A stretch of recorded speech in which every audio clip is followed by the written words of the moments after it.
Welcome to our channel. Today we how to configure Zendesk automation triggers for routing and SLAs, full guide step by step clearly.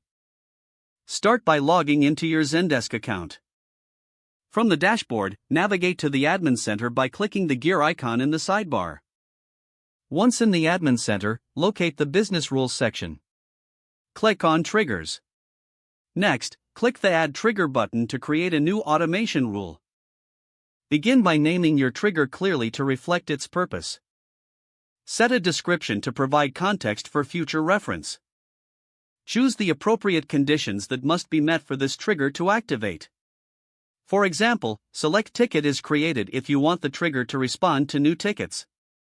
You can add additional conditions like ticket status or priority to refine your targeting. In the Actions section, specify what will happen when the conditions are met. This might include routing the ticket to a specific agent or group. You can also send a notification to the assignee or update the ticket properties.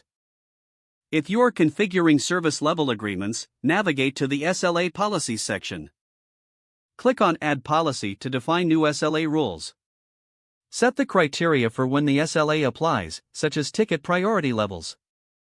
Define the response and resolution times. Ensure your SLA policy is saved and integrated with your created triggers.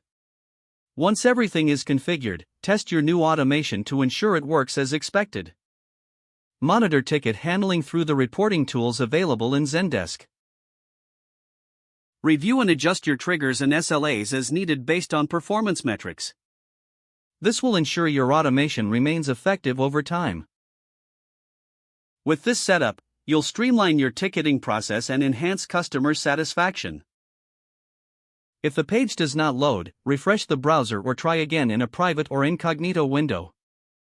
Make sure you are using the correct email address, then retype it carefully to avoid small typos. If your password is not accepted, use the reset option and create a new strong password you can remember. Check your spam folder for verification or security emails, then complete any requested confirmation steps.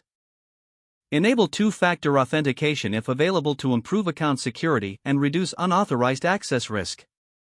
After signing in, review your profile details so your contact information and settings are accurate and current. Don't forget to like this video and subscribe to our channel for more step-by-step tech guides.